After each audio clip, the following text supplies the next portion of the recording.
Hey everyone, today we're doing another Star Trek Thursday. I'm Matt and I'm here along with, John. and we are those guys, and we watched Haven. John, so you were telling me off camera this is your favorite episode of the series. I was like, what? This is truly, I think, the masterpiece. Forget Best of Both Worlds. Forget Yesterday's Enterprise. Never knew her. This is the premium episode of I can't say with straight. No, it's okay.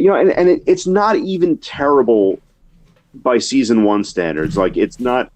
It's watchable, and I know that's damning by faint praise, but it gives us I don't know. It's weird. It's weird. It gives us a bit of Riker Troy. I feel like Riker Troy was a lot more pronounced in the first season than anywhere else. I think they intended the I think earlier on like the sexual tension between them to be a little bit more pronounced than it ended up being. Sorry, I was thinking a lot of stuff. I forgot I wasn't saying anything. I was hoping you'd be able to pick up on my thoughts. Um, Here I have two problems with this episode, and I'm sure more will appear. But there's two that really like hit me not immediately, but like as the episode goes on. The first is if you are working, and I know the Federation works with a lot of different races of and planets of people. That's the whole point of the Federation. But why would you work with someone? And Troy's great, love her to death. Why would you work with someone that at any point she could just be whisked away mid mission? Like, this makes no sense. Now she had said there is a line where she says the she never thought that it would ever actually anything would actually come of it, and she used the words the distance that all the years I'd spend in Starfleet, the light years that it would take me from home. So she expected to be too far away, I think, to be reachable for this kind of thing. Like I think she thought nothing was going to come of it. Fair. It's just, for me it's confusing because, like, you would think, I'm not saying she should get like court-martialed or fired immediately. I mean, like, it's Changed a bit matters much. right out, lady. Yeah, it's a bit much, but at the same time, it's kind of like, what? Like, there should be some repercussions. Like, you didn't tell us that this could even be an option. She may have. I mean, your Starfleet record contains all kinds of ridiculous stuff, so it might have also said, by the way, and I bet you what it was in the Starfleet file was, you know what, by the way, she's technically part of this arranged marriage. It's probably not going to take. I don't know how serious they take these kind of things in her culture, but it was like probably a footnote in her personnel file. And That's so Picard was funny. like, and Picard was probably like, well, you know, Ah, everybody's got some kind of space thing shit. going on. Don't worry about it. Yeah, everyone's got some space shit going on. By the way, no Wesley this episode, so in a way that does make it a bit better, Happy but, Thanksgiving and Christmas to the viewers of 1987. well, wait, yeah, when did this one get released? You said, because we were talking about some episodes coming out around Thanksgiving and Christmas. This one, though, was For actually, Number 87, I think, wasn't it? oh wait, no, yeah, sorry, it was November 30th. Okay, I was close. Yeah, yeah. Um, So yeah, you're right. A happy Thanksgiving, and because no new one aired till January 11th, you were correct, John. Merry Christmas. They probably and re-aired this on Christmas Day. because the thing is, season one Wesley would have just cured the Torellian plague, introduced Troy and Wyatt to polyamory, solved that problem, licked the whole thing in 10 minutes, roll the credits. Troy's mom would be like the only smart human here, Yeah. and Yeah. no, I'm honestly shocked. I thought he was, in my head, and I'm sure I'm wrong. It feels like he's been a part of every episode up until this one. Yeah, and like I said, he probably between his own real life filming schedule and things like that, it played a factor. But here's my little footnote before we really put the spaghetti in the machine. Here is Loxana Troy is probably the character that I have most come around on since my adolescent viewing. Because I'm gonna be completely honest with you, when I first watched TNG, it was like, oh, Loxana, a horny old lady, ew. And now 35-year-old John is like, oh boy, Loxana, a horny old lady? Like, set course for Beta Z, Warp 9. It All that changed was age. Yes, but Uh, and like I said, I do like her. She's very much like a yes queen character for the Star Trek can set. I? She's I have to. I'm sorry, John. I have to just say how funny it is that, because you've said this before, I believe, on this show. So I don't believe I'm blowing up your spot or anything. You've talked about having a crush on Troy. So am I wrong there? I mean, I think I've always kind of passed myself more off as more of a Tasha guy, Oh, okay. Sorry. I but thought. Oh no, it's because we call you real life Riker. I think maybe that's why I'm assuming you have a crush it's on an Troy. no, and of course they're all they're all awesome. But no, but the reason why I say this is because it felt like I don't know, just 20-year gap. It's just like, well, now I'm interested in her mother, and I'm just like, John. Oh, wait till you get to the episode about the phase. That's another story for another day. Ah, Jesus. But so the first issue that I had was why would you hire her, right? With some of these glaring issues, and also the second one was, I I feel like it. I don't know. There's not that it's an easy thing to kind of solve, an easy problem to solve, but it just I don't know. Well, first of all, actually, even before talking about the problem solving of the whole situation, now that we're in 2019 and people talk about polyamory more in a non-religious sense, and what I mean by that is not like religions condemning it, certain religions being pro it.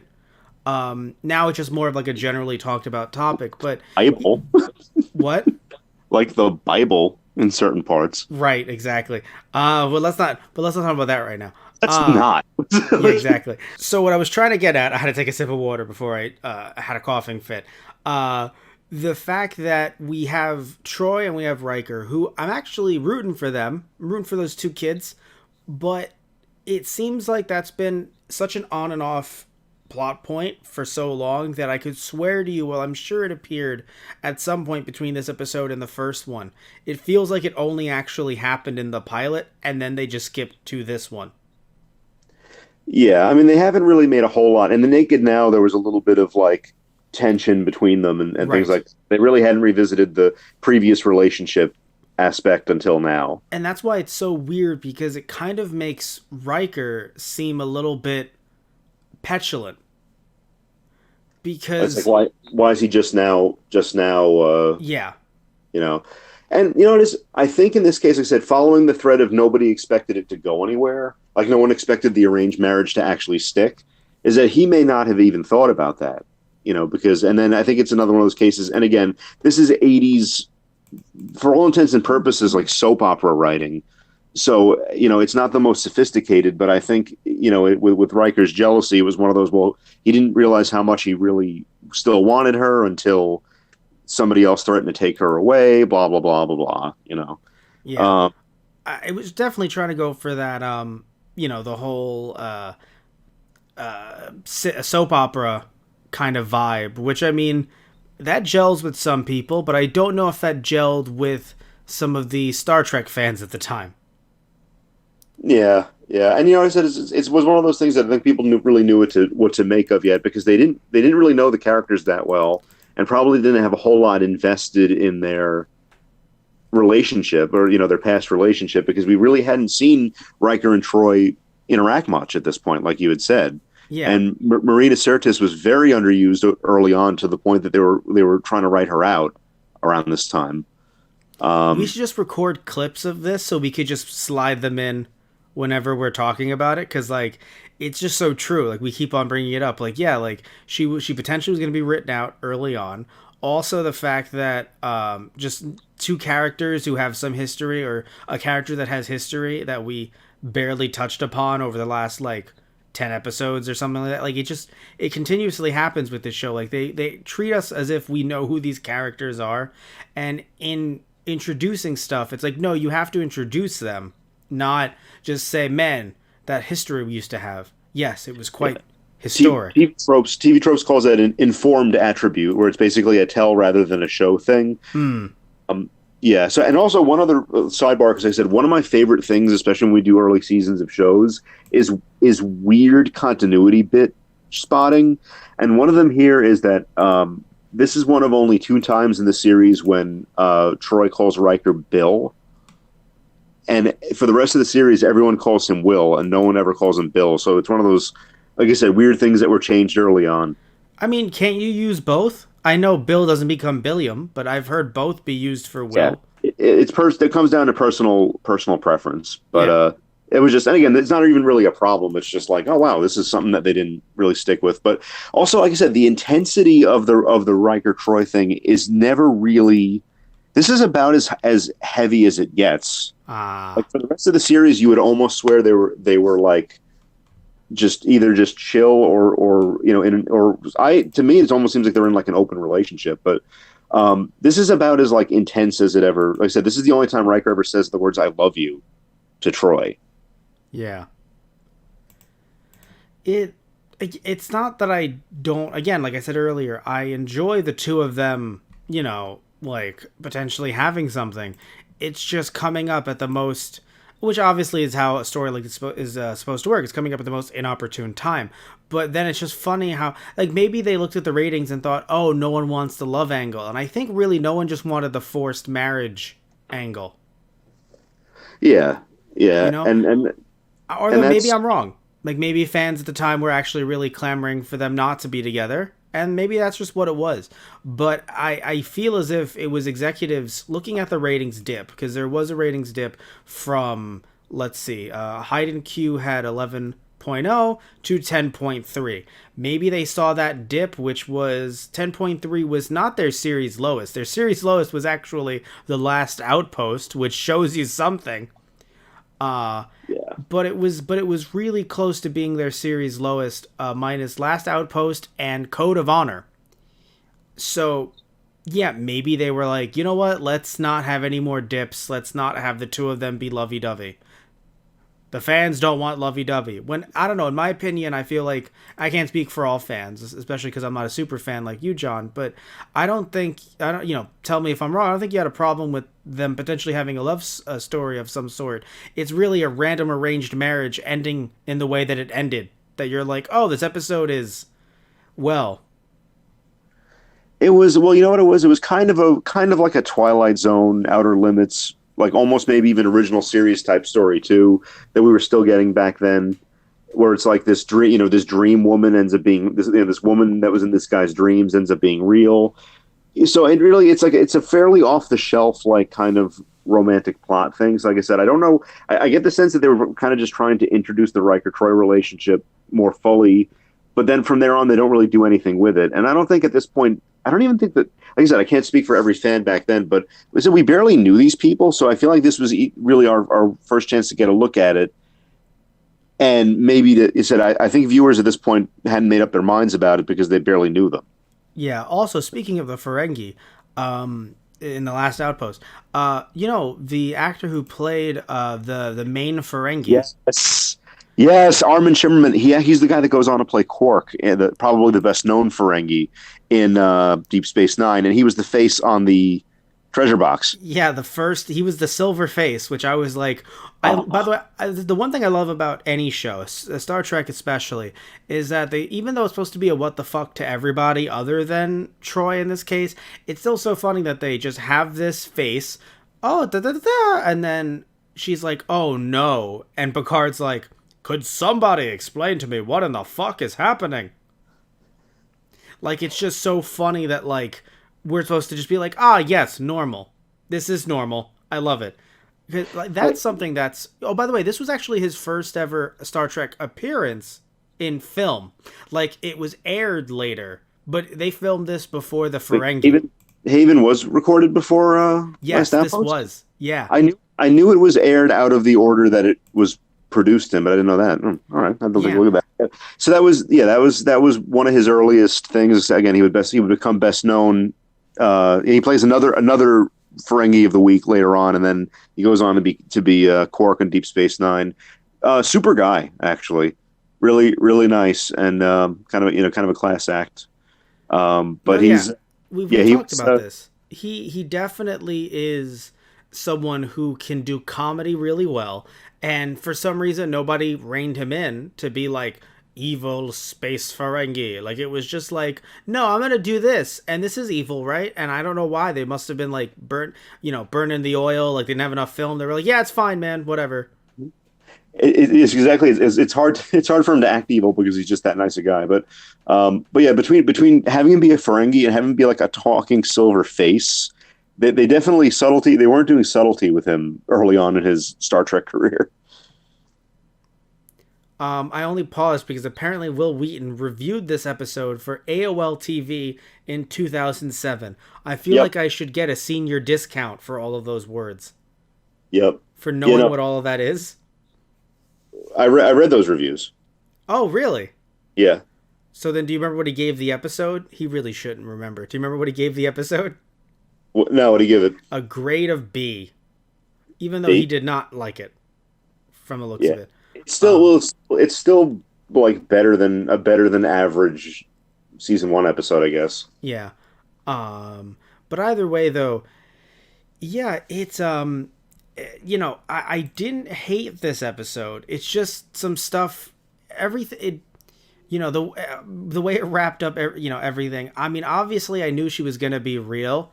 It's just so funny that she was real and deathly ill. Maybe not funny, but it was somewhat funny that she's like, "Oh, I'm on this sick ship that we've all been sick, but like hundreds of years sick. So like it's bad, but like maybe there's a cure." And he's like, "Oh, my penis and I will find that cure." Yeah, it's just like, oh my gosh! It turns out the guy of my dreams is a doctor, and he saved me. Yay! So yeah, Well, no, it's not. It's not that it's a coincidence because like I can understand that story, development. It's just the fact that like he went gung ho into this. I mean, straight up using his dick as a compass to get onto that ship. Like he looked at his mom and dad, and he's just like, "I know you guys raised me, especially you, mom, on a planet that you were unfamiliar with because of your love, not just for dad, but for me. But bye." And yeah. like I know he would probably be like, "I'm a doctor," and I'm like, "Oh, that's why you went on." Okay, Jan. Sure, Jan. That's why you went on to the ship. All right. It's got to be in relation to some HIPAA laws. What he's doing though. Probably. I'm gonna. Well, you know what? In space there are no HIPAA laws. In space, no one can read HIPAA. Yeah, that tracks. It's just no. I mean, I don't know. I also, by the way, they were lepers. I'm if I remember correctly, leprosy were they just using that word randomly, or was it actually supposed they to were be using space it. They were leprosy? using it as a metaphor. They didn't literally. Oh. They had Turellian plague. It wasn't literally leprosy, Because which I would presumably has been eradicated by now. yeah, I'm assuming leprosy has been eradicated. You're right, John, but I just took it as space leprosy, of course. The I mean, basically. uh, but no, they clearly had some awful disease, and it's interesting though because like what I find really funny is that like Troy's like he could never come back. I feel like it's a low key way of saying, oh, he's never gonna find a cure, because if he found a cure, he could just cure himself. But wasn't there some kind of thing where they could prevent future generations from having it, but they wouldn't be cured or something like that? I might be mixing it up. This other Star Trek episodes of other series definitely have played that angle where it's like, well, we can't cure you, but your children will be fine. If I mix that up, then I apologize. But also, I assumed it was them because they mentioned, yeah, there's only 8 of us left, so like everyone died. So I'm like, yeah, so unless they want to send that cure out to somebody else after it's, made, then all of them are gonna, like, they can't reproduce with each other. There's only 8 of them left. So I thought it was kind of like, we are making this for other people because obviously there's only 8 of us left, but not that like we're gonna die. I didn't know if that was implied or if I missed that. If so, apologies. I was just stuck on the fact that he looked at his mom and dad and were like, yeah, I'm outies. Like immediately. It was just, Yeah. and again, nobody stopped him. And I love that his mom was like, could none of you stopped him? And I'm like, yeah, let's be real here. Someone on this ship could have probably stopped him. I mean, we could already stop him, but we're already in our pajamas, so no. Yeah, right? It's just... He's too far out, or he's out of range. There's an ion storm. I don't know. Leave me alone. So let's put some bets on. How like 9 out of 10 for me. Give me your rating out of 10. 9 out of 10. Worf would have snapped Troy's mom's neck. The Worf. Yes. Oh, I understand. they get along famously Oh, late they in later do? episodes. I mean, yeah, I mean, she like calls him Mr. Wolf and like Okay. brings him nothing but misery. But yeah, they get on well. All right then, good, because the way she was treating Picard. By the way, I love Picard's like sense of like, oh well, you're a guest on our ship, so I'm going to be nice to you, but pretty upset right now. Well, he's ever the diplomat, Picard, and yeah. So and no, and Worf would respect a strong woman. That's probably But why, yeah. But I love, by the way, the second she leaves, though, the second like she just beams off board, he's like, I was not amused. yes. The Well, he second, had to be diplomatic. He had to be diplomatic for her because she's some obscure form of royalty. But yeah, but I'm sure deep down he was definitely not. That was definitely Picard's not amused face. yeah, and Patrick Stewart though being whimsical in this episode, that was nice. Like having some comedy shine through. Yeah, he loosens up. This is around the point where you can kind of tell that both Stewart and the character were lightening up. Like I said, Big Goodbye is another one where he really lets. If he had any hair, he'd be letting it down. But you could kind of see him very gradually on both counts, kind of getting comfortable in the role. And it's nice because again, this, I don't know how early on this was filmed in the process, but still though, it's just nice to see an episode where you can see some comedic chops, because obviously Patrick Stewart's very funny. But in some, in certain episodes, and believe me, I love the Shakespearean waxing too from him, but it still is nice to be able to see him, be like, oh, it's just a bag, and then pulls it and he's like, oh, this way. It was just really like, maybe he didn't realize his comedic timing was just that good. Because there was some other stuff throughout the episode too. I think it was when he said, even though I don't know if it was meant to be funny, haha funny, but when he's like, actually, all disputes on this ship go through me, and they're resolved, ha.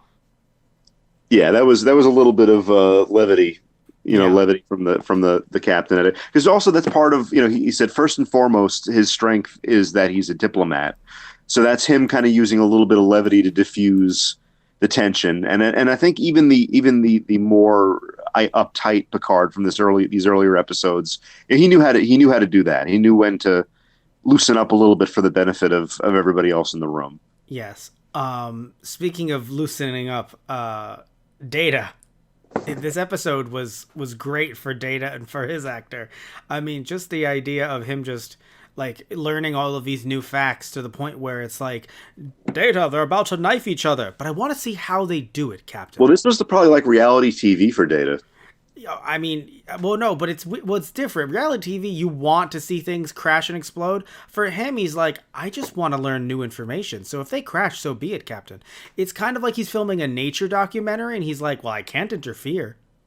Exactly. He's his own personal prime directive. Basically.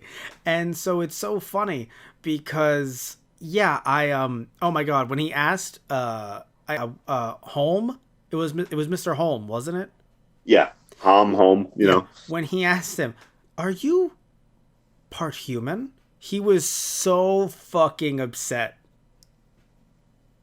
Who Holm, are you mixed with human? Like he looked at him and he was like, "What?" And as then he looked as up. if. And then he looked up and Data was like, I don't know what that's about. And I lost my shit.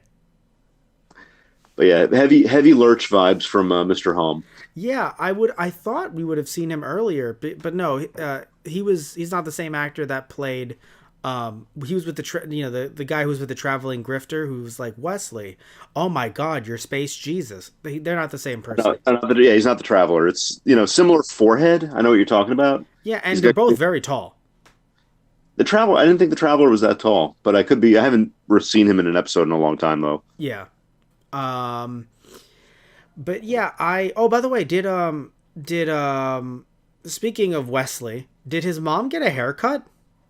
I think she got her hair done for this function. Yeah. Because if you notice, Tasha had a nice little '80s updo, also that was quite all right. Oh, but I love how Tasha is just like, they come out naked, and I'm just like, yes, because clearly in the year 9070, I know it's not the star date. Don't kill me, everyone. But seriously, for some reason they're like, oh, human nudity? It's like, really? Are we really? Well, that's the thing, and again, this is a little bit of this is a little bit where the values of The 80s. the future and the values of the 80s, and even in the 80s, I think nudism was a little bit more accepted, or whatever the case may be. But the truth is, yeah, I was kind of surprised that the more seasoned Starfleet officers are used to this kind of thing because they've encountered a lot of different cultures. But yeah, you would have thought that the concept of like people wouldn't be titillated by, not even that they wouldn't be titillated, but like nudity wouldn't be a big deal. Well, it's interesting. Yeah, like I understand that the humans there, i.e., Wyatt's mom and dad, I understand them being titillated because it's like, all right, let's just make jokes at humanity's expense. But when we're looking at Yar saying that, I'm like, really? I know we had to have someone say that, but like, it had to be because it couldn't be Wyatt's So it had parents. to be the Because only person that has had sex so far, yeah, right. But no, but it along with couldn't Data. be. But You would think that it would be Data being like, oh, nudity. Like, I know you didn't want to. It's weird because like you don't want to have actors there who aren't saying anything, like they're just background. But at the same time, it's just so funny because like you would think Wyatt's dad maybe would be like nudity, but obviously his mom does know the customs to a certain extent. So I'm sure she informed him, we're going to be nude and you're going to behave. exactly. Also, by the way, I love Troy's mom when she's just like, oh, I mean, your husband wants to see me nude. And she's like, what? And then Troy's dad is, oh, not Troy's dad, Wyatt's dad is like, well, hold on now. Boy, Oh my God. I say it. Yeah, no, it was and that's just Luxana. Also, And you know what? apparently, sorry to interrupt. Apparently, Wyatt's dad got his Christmas sweater from Wesley. Yeah, apparently That looks like something Wesley would be told to wear at the Space Gap, at the Yeah. Rift. at the Space Gap. I'm sorry. What were you going to say, John? I forget, but yeah, yeah, that's Loxana for you. And sometimes she's a little bit trouble with boundaries and things like that. But like I said, as a fictional character, I do appreciate her very much. I appreciate her as a fictional character. As a real life character, especially if she was like in one of our families, I Yeah, feel like it would be. if she truly was your real life aunt of the galaxy. And also that a lot of that comes from the fact that Majel Barrett is a wonderful person. As you know, she was she was number one in the original in the Cage, and she was also Nurse Chapel in the original series. Oh, I totally knew that. Thank you for reminding me. Of And something she that I was had known. and she was Gene Roddenberry's wife for a time too. Actually, for most okay, of it. that I knew. And I saw, because I was like, damn, like I was like, she's beautiful. And then I look up that she's Gene Roddenberry's wife, and like I don't work for Paramount, but I heard like, oh, I'm not dipping my pen in the company ink. Nope, nope, I'm stepping back. I don't know where I heard that recently. I'm like, where did I hear that line? Let the record show that Matt is afraid to have a dirty thought about Majel Barrett because Gene Roddenberry might attack from beyond the grave as the great bird of the galaxy. Honestly, that man during his life had been so outside his own mind due to mind altering drugs that he might actually be floating throughout the cosmos as we speak. So possible guest star on this podcast, Gene Roddenberry. But yeah, no, she's really great with the fans. She's always been very. I know there was a lot of stuff of Gene's that was not released. I think there was a lot of Earth Final Conflict, and she was instrumental in getting that made, like getting that produced, and she was always really great to the fans. I don't know what that is. It's really just another sci-fi series. I didn't know if it was like a Star Trek novel or something. No, yes, it's just another Gene Roddenberry written series. But also, so side note about Wyatt, is he ever kind of slightly unsettling to you? Not that he's gonna murder you, but is he ever like slightly like out of place in an odd way? He's got it. I mean, he's got a generic, like weird '80s guy vibe, like which really there's no real better way to describe it. Just that very kind of like non-threatening, so non-threatening it kind of almost comes across as threatening. Thank you. That's kind of what it is. Yeah. Like, but I will admit though, it did seem like he had a little bit of chemistry with Troy. So like I'll say that, yeah, like it did seem like they could play off of each other well, specifically when they were in the desert, but not really. Well, he Um was kidding. He was kidding around with her. He was making fun of his dad's paunch and stuff yeah. like that. No, His poses in the mirror. It was kind of cute. It really yeah, was. no, it worked. Like it was the first time they could really like just talk to each other naturally. But every other interaction, I don't know, like something about him, like even speaking of, you mentioned Twilight Zone earlier. I wanted to capitalize on that, but I forgot. I was under the impression that when he finally met his beloved from afar, finally, and he was on the ship, she was gonna like get like a giant like toothy, not toothy grin, but like like her face was gonna like open up and eat him because it did not. No, because it felt too good to be true, and I was like, I don't like this. And even with Yeah. him Well, standing next to them, like if you saw that out of context, him standing next to the two of them, I know, like I'm sure the actor was like, I don't really know what to do in this situation, like, but like the way he looks standing next to the two of them, if you saw it out of context and it started an episode that way, you'd be like, oh my god, he's been kidnapped, because he wasn't even smiling, he was just standing there. I'm like, oh my god, he's been kidnapped. but that's his. He has that neutral like deer in headlights look that '80s guys always have. I love it. It's just 80s guys, but I trust your opinion '80s on this. guys. I trust your Hey, opinion. listen. When it comes to '80s guys, takes one to know one. Yeah, exactly. John, I truly believe you know what you're talking about. It's just funny that, like, he really does.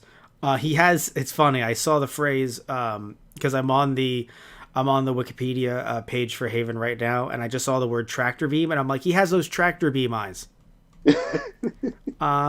Stuck in the tractor beam.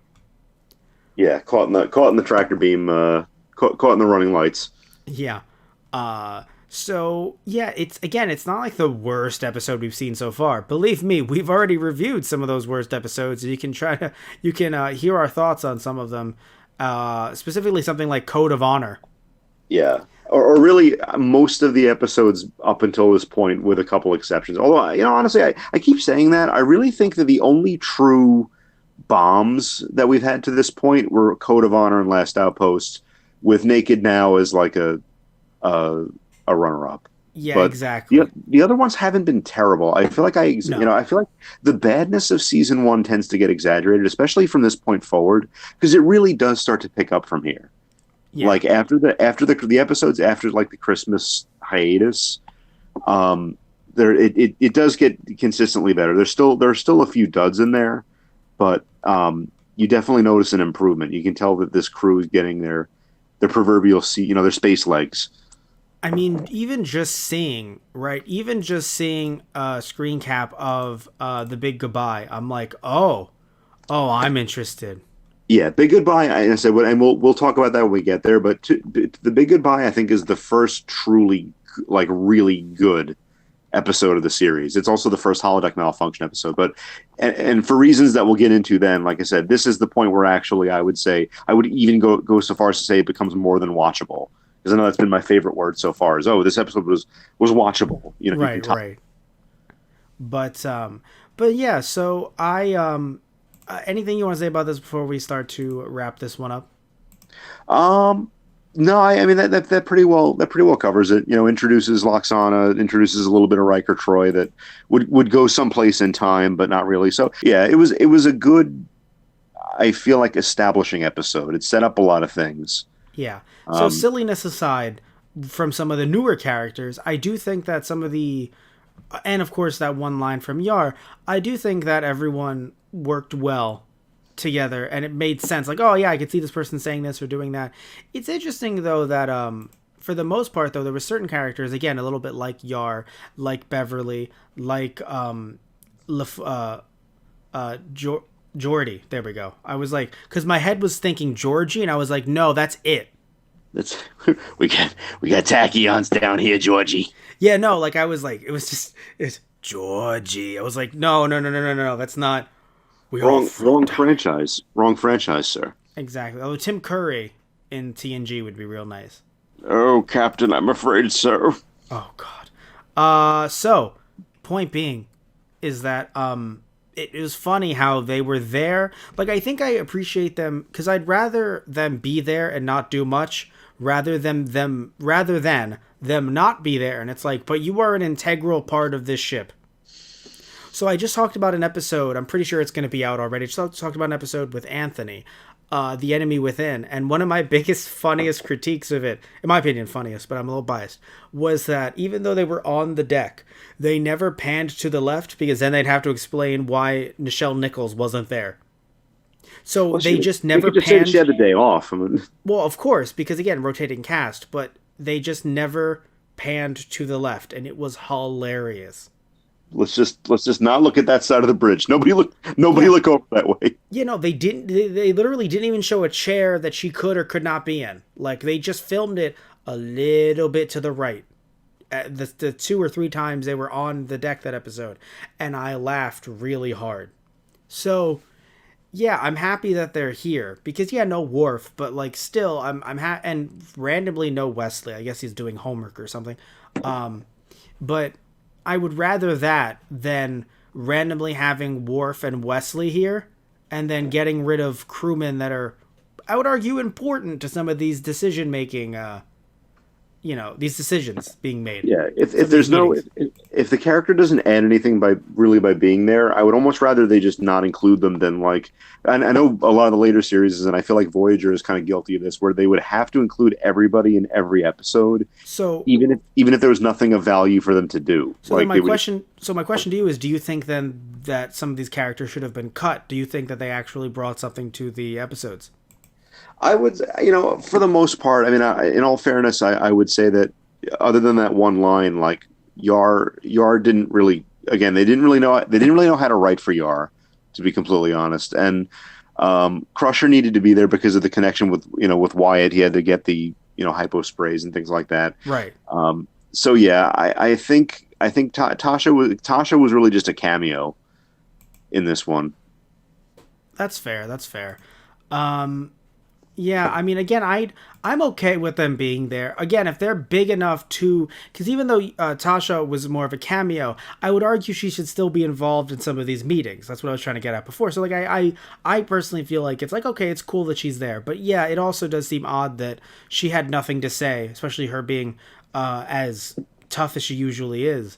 It's odd that she had nothing to say at any point, or that Troy's mom did not annoy her. Yeah, yeah. No, it's a plus. Let's just like look. If anybody throws hands, I'm chief of security. I'm gonna break you up. Yeah, exactly.